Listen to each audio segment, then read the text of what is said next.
मैं अकेला नहीं गया था, तो मेरे पास गवाह है कि किस तरीके से हुआ। अब एफआईआर जब कर दी तो हमने कहा कि हमें अटेम्प्ट टू मर्डर करना है, क्योंकि उसने एज ए मोबाइल को भी हथियार की तरह इस्तेमाल किया ही है। उसके बाद वो बंदे भी लेके आया है। अब अकेला बंदा होता तो एक पल के लिए चलो वो होता कि लड़ाई है, उसके साथ 2-3 बंदे आए हैं, ऊपर से वो हमला कर रहा है स्पाइन पे, मुंह पे, तो वो अटेम्प्ट टू मर्डर ही हुआ। और जब एफआईआर लिखवाने गए, एप्लीकेशन पूरा लिख दिया, तो उन्होंने कहा कि हो जाएगा। एसएचओ वहां से निकल गए। जब वहां से निकल गए, उन्होंने अपने किसी इंस्पेक्टर को कॉल किया कि बात कराओ सागर से। जो तब मैंने बात की तो वो कह रहे हैं सुनो, इसको ना अभी ज्यादा पब्लिकली मत करना, हमने इसको गुप्त तरीके से करते हैं सब कुछ। तो जैसे ही उन्होंने ये बोला, मेरे को थोड़ा सस्पिशियस लगा ये कि ये गुप्त तरीके से क्या बोलने की बात कर। ये 8 मार्च की बात है, दोपहर को हमने एफआईआर के लिए गए थे। दोपहर के आसपास की बात है ये। आपकी मेडिकल करवाई गई? मेडिकल करवाई गई, बट जिस तरीके से होनी चाहिए थी वो नहीं हुई। हॉस्पिटल में भी क्या हुआ कि जब मैं मेडिकल करने गया तो मैंने उनको बोला कि मेरे को दर्द हो रहा है, मेरे को बस एक बार एक्सरे करवा दो, ताकि मेरे को पता रहे कितना चोट आया कितना ना रहे, मेरे पास सबूत रहे एटलीस्ट। और जब मैंने ये बोला, उन्होंने फिर भी नहीं किया, मेरे बोलने के बावजूद भी नहीं किया। सिर्फ बाहर से लिख दिया कि ये यहाँ दर्द है, मतलब सिर्फ उन्होंने रिटर्न में लिख दिया। कोई एक्सरे नहीं करवाया, ऊपर से बोला कि आपको एडमिट होना पड़ेगा तभी कराएंगे। मतलब ये कोई सेंस है इस चीज का? आप एक्सरे करने के लिए किसी को एडमिट करोगे? क्या आपको लगता है कि हरियाणा की पुलिस या एडमिनिस्ट्रेशन एक तरीके से एल्विश यादव को प्रोटेक्ट कर रही है? हाँ, डेफिनेटली कर रही है।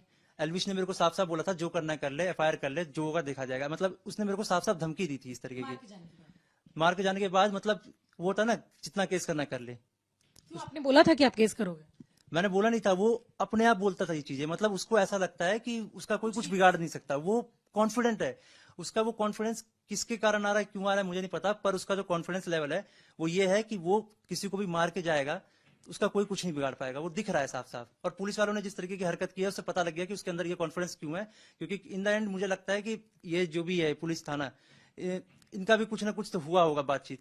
सागर, एक सवाल जो कई लोगों के दिमाग में होगी, आप एक डिजिटल क्रिएटर हैं, एल्विश भी एक डिजिटल क्रिएटर है। कई लोग ऐसे सोचते होंगे कि ऐसे इंसिडेंट्स इसलिए होती है या फिर ऐसे रची जाती है ताकि व्यूअरशिप आ जाए, फॉलोअर्स बढ़ जाए। ऐसी कोई सच्चाई इस कहानी के पीछे?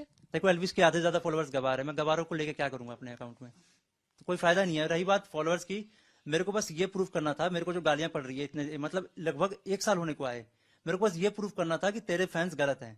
मेरे को बस ये प्रूफ करना था। मैं अपने सारे काउंटर्स रेडी रख के गया था कि अगर ये ऐसा बोलेगा तो मेरे पास ये काउंटर रहेगा, जवाब रहेगा। मेरे पास सारे जवाब थे उसके कि वहां पे उसके फैंस गलत है। ऊपर से मैं उसके फैंस को बोल रहा था।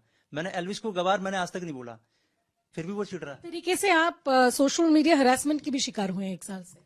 हाँ, काइंड ऑफ लाइक मेरे को मतलब थोड़ा सा इसके चक्कर में होता ना डिस्ट्रेस फीलिंग की, ये क्या हो रहा है, इतनी गालियां पड़ रही है। ऊपर से फोटो एडिट करते थे, उल्टी सीधी फोटो एडिट करते थे। तो एल्विश की आर्मी का यही काम है? एल्विश आर्मी और उसके कुछ जानने पहचान वाले बंदे, सबको पता है। इसके तो स्पेस के आपको रिकॉर्डिंग से मिल जाएगी बिग बॉस टाइम पे। इसके बंदे अभिषेक मल्लान की बहन के ऊपर वो गालियों वाले पोस्ट स्पैम करवा रहे थे। ये भी होगा ट्विटर स्पेस पे।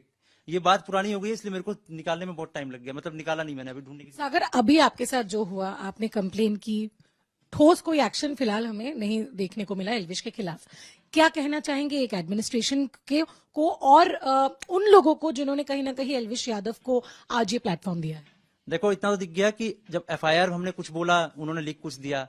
और ऊपर से कॉपी अभी अभी मेरे को अभी थोड़ी देर पहले ये बात हुई है, एफआईआर की कॉपी तो मिल जाएगी, लेकिन एफआईआर में जो मैंने बोला था वो तो डाला नहीं सेक्शन।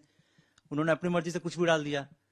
तो एक तरीके से उन्होंने अपने हिसाब से बदल दिया। अब मुझे नहीं पता एसएचओ भाई, शायद एसएचओ सर जो है शायद मिले हो ना मिले हो, लेकिन जिस तरीके की हरकत की है मुझे लगता है मिले हुए हैं।